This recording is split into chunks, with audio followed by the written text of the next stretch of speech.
अकबर और बीरबल की कहानियां भारतीय इतिहास की धरोहर हैं। जहां अकबर का साम्राज्य विशाल और शक्तिशाली था, वहीं बीरबल उसकी आत्मा, उसकी बुद्धि और उसकी न्यायप्रियता का प्रतीक थे।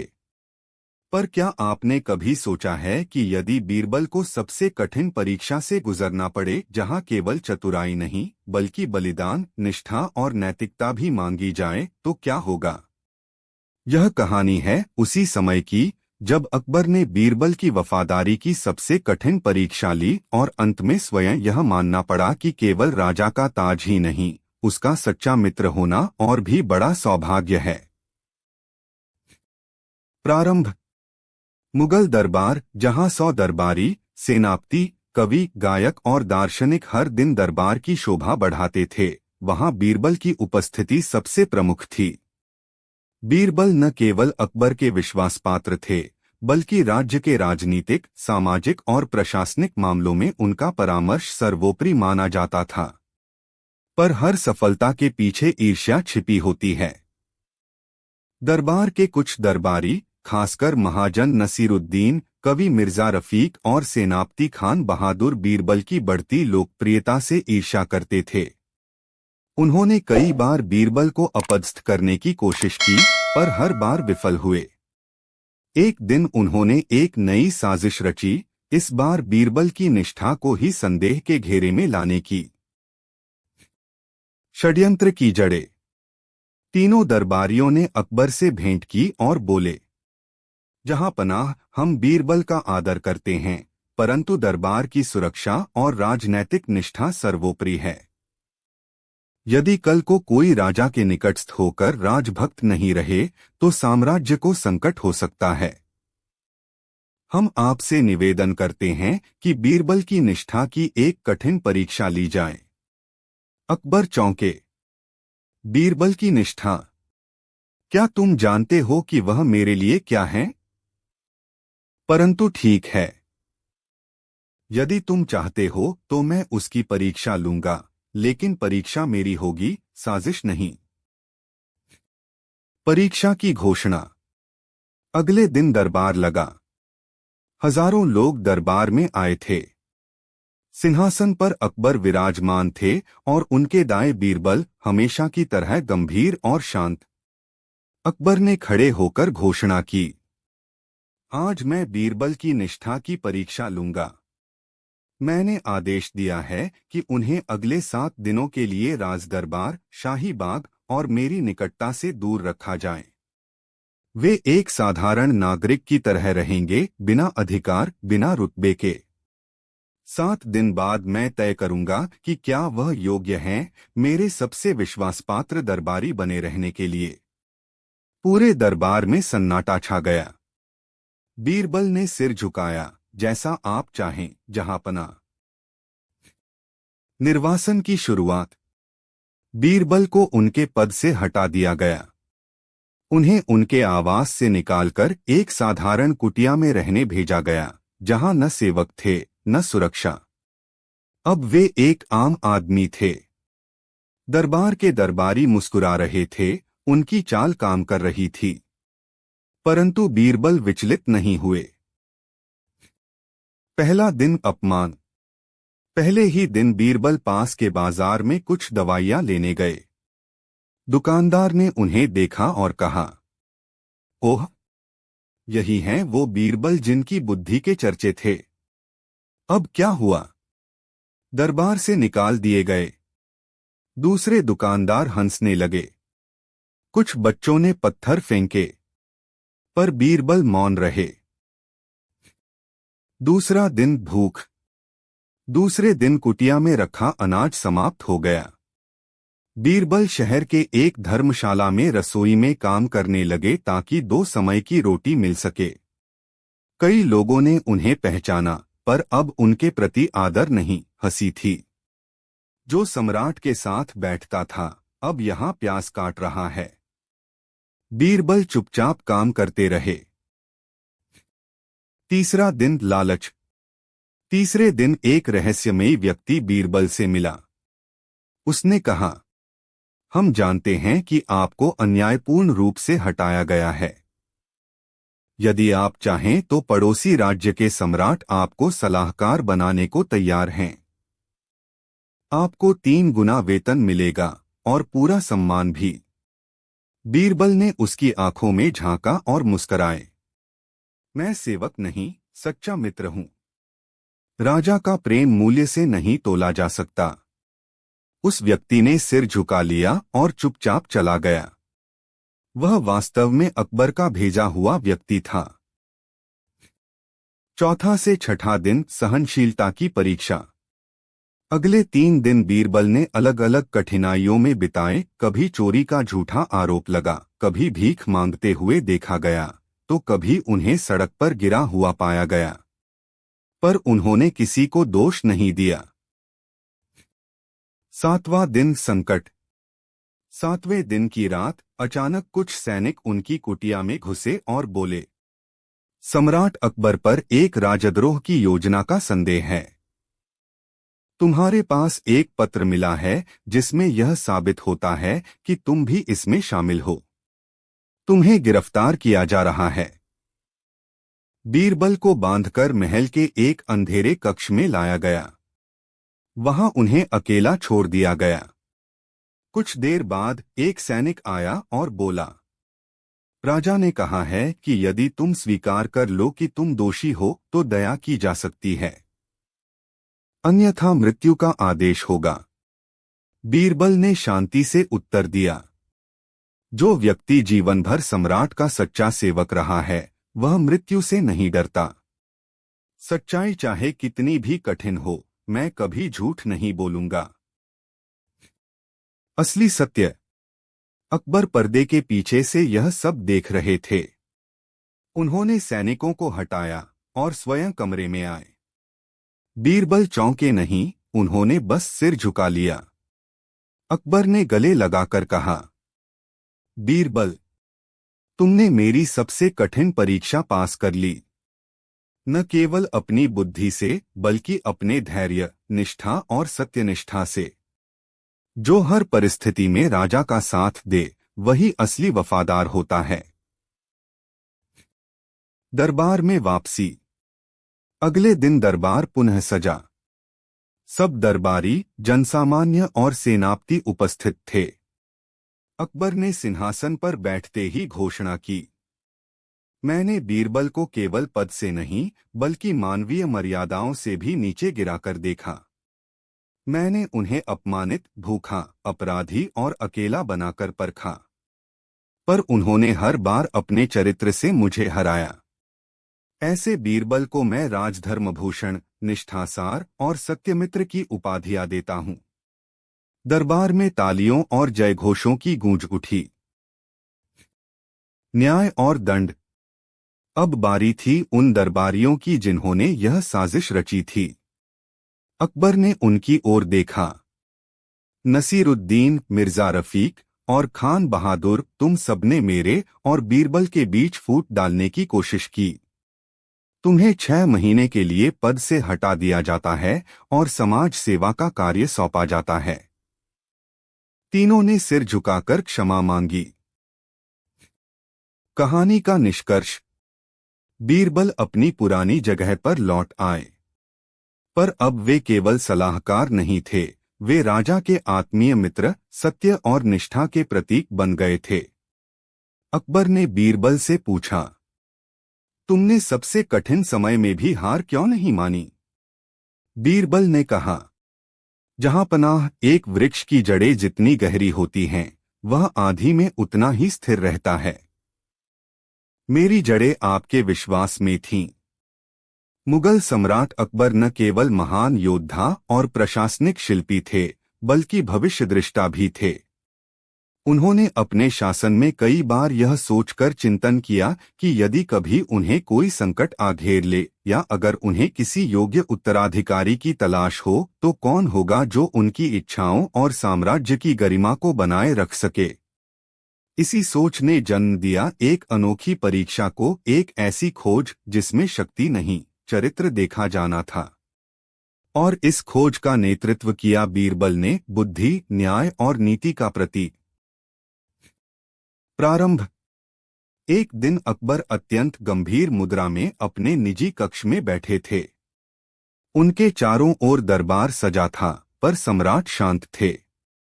बीरबल उनके पास आए और बोले, जहांपनाह, आप चिंतित प्रतीत होते हैं।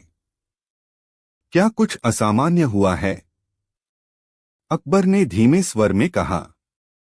बीरबल, मेरा मन बार बार सोचता है कि यदि कल को मेरे जीवन में कुछ अनहोनी हो जाए तो इस विशाल साम्राज्य को कौन संभालेगा? क्या मेरा पुत्र सलीम तैयार है? या क्या दरबार के किसी मंत्री में इतनी निष्ठा है कि वह उसे मार्ग दिखा सके? बीरबल ने कुछ पल सोचा और कहा, जहांपनाह, यह प्रश्न कठिन है, परंतु यदि आप अनुमति दें तो मैं एक परीक्षा आयोजित कर सकता हूं जो उत्तराधिकारी की योग्यता को स्पष्ट कर देगी। केवल रक्त संबंध नहीं, बल्कि उस गुण का परीक्षण होगा जो एक सम्राट के लिए आवश्यक होता है। अकबर ने स्वीकृति दी और फिर शुरू हुई एक ऐतिहासिक खोज जिसमें प्रतिद्वंद्वी थे तीन। एक, शहजादा सलीम, अकबर का पुत्र। दो, मिर्जा अब्बास, दरबार का प्रभावशाली मंत्री। तीन, राजकुमार रणविजय, राजपूताना का प्रतिनिधि और अकबर का दामाद। परीक्षा की घोषणा। अगले दिन बीरबल ने सम्राट की ओर से घोषणा की, महान सम्राट अकबर के आदेश पर राज्य के भावी उत्तराधिकारी के चयन हेतु एक त्रिस्तरीय परीक्षा आयोजित की जा रही है। यह परीक्षा केवल युद्धकला या राजनीति नहीं, बल्कि धर्म, न्याय, दया और बुद्धि का भी परीक्षण करेगी। पूरे साम्राज्य में यह घोषणा फैल गई। लोग उत्साहित थे, सभी यह जानना चाहते थे कि क्या शहजादा ही उत्तराधिकारी बनेगा या कोई और। प्रथम परीक्षा, न्याय का तराजू। तीनों उम्मीदवारों को अलग अलग न्यायालय सौंपे गए और उनमें एक दिन तक न्यायाधीश के रूप में कार्य करने को कहा गया।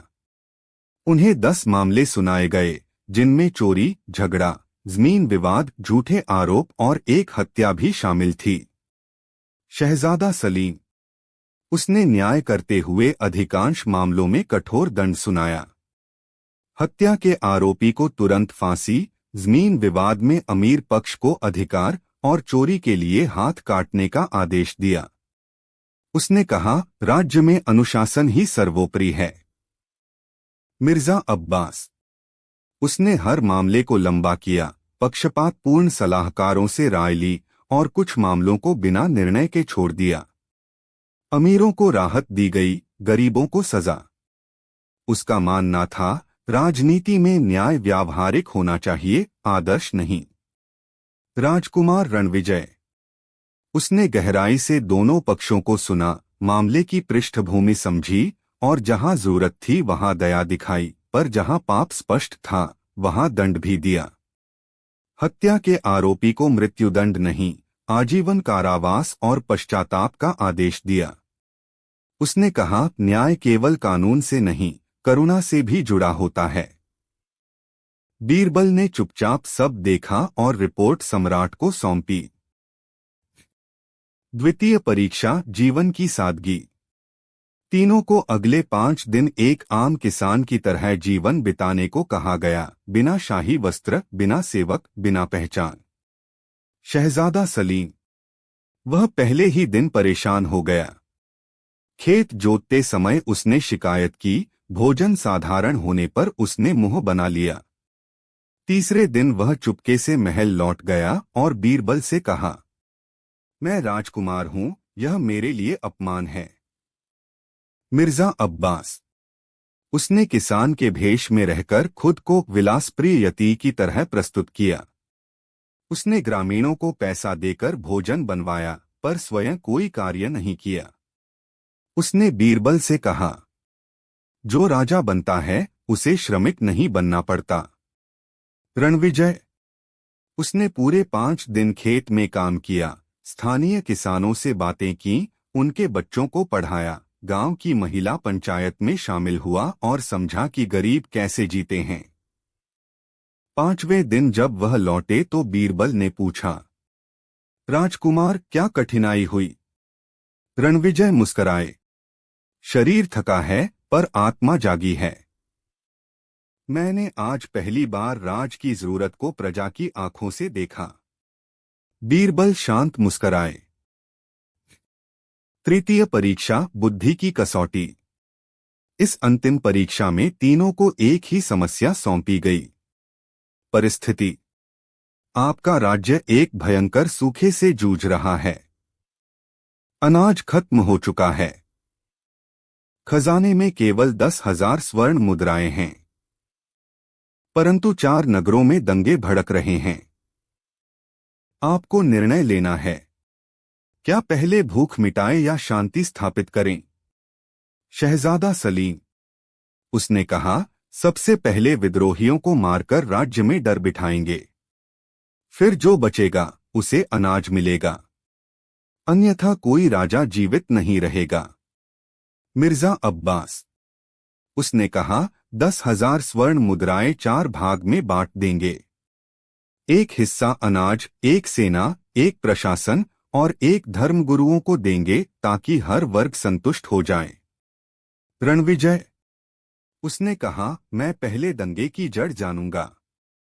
जिन नगरों में शांति है वहां से अनाज मांगूंगा, फिर कुछ हिस्सा उधार लूंगा। 10,000 में से अधिकतम राशि भूख मिटाने में लगाऊंगा, क्योंकि भूखा मन हिंसा करता है। पेट भरे तो विद्रोह शांत हो सकता है। बीरबल यह उत्तर सुनकर चुप हो गए। उन्होंने तीनों को विदा किया। अंतिम निर्णय। तीनों परीक्षाओं के बाद दरबार में विशेष सभा बुलाई गई। हजारों लोग उपस्थित थे। तीनों दावेदार सामने खड़े थे। बीरबल मंच पर आए और बोले, मैंने न्याय की परीक्षा ली, जहां दया और विवेक ने श्रेष्ठता दिखाई। मैंने साधारण जीवन की परीक्षा ली, जहां नम्रता ने उच्चता को छुआ। मैंने बुद्धि की परीक्षा ली, जहां समाधान में मानवता जीवित थी। इन तीनों में केवल एक व्यक्ति ऐसा है जो न केवल राजा बन सकता है बल्कि राजधर्म निभा सकता है। पूरा दरबार सांसें रोके बैठा था। बीरबल ने रणविजय की ओर देखा और कहा, यह है वह जो केवल ताज नहीं, उत्तरदायित्व का बोझ भी उठा सकते हैं। अकबर सिंहासन से उठे और कहा, मैं घोषित करता हूं कि यदि मेरे पुत्र सलीम कभी सक्षम न हो या यदि राज्य को दिशा देने के लिए विवेकशील मार्गदर्शक चाहिए तो राजकुमार रणविजय मेरे उत्तराधिकारी और परामर्शदाता होंगे। मेरा विश्वास है कि बीरबल की परीक्षा ईश्वर की इच्छा के समकक्ष है। निष्कर्ष। बाद में सलीम ने भी यह स्वीकार किया कि वह अभी उत्तरदायित्व के लिए तैयार नहीं है। उन्होंने रणविजय से क्षमा मांगी और कुछ वर्षों तक उनके संरक्षण में अध्ययन किया। मिर्जा अब्बास दरबार में रहे, परंतु अब उनका प्रभाव कम हो गया। बीरबल का सम्मान और बढ़ गया। अकबर बीरबल की कहानी, बीरबल का न्याय। लगभग 1500 शब्द। प्रस्तावना। अकबर और बीरबल की जोड़ी भारतीय इतिहास की सबसे प्रसिद्ध और चहेती जोड़ियों में से एक मानी जाती है। मुगल सम्राट अकबर की अदालत में बीरबल की उपस्थिति न्याय, बुद्धिमत्ता और हास्य का प्रतीक थी। यह कहानी भी बीरबल की एक अनोखी बुद्धिमत्ता और न्यायप्रियता का परिचय देती है। कहानी की शुरुआत। एक दिन की बात है।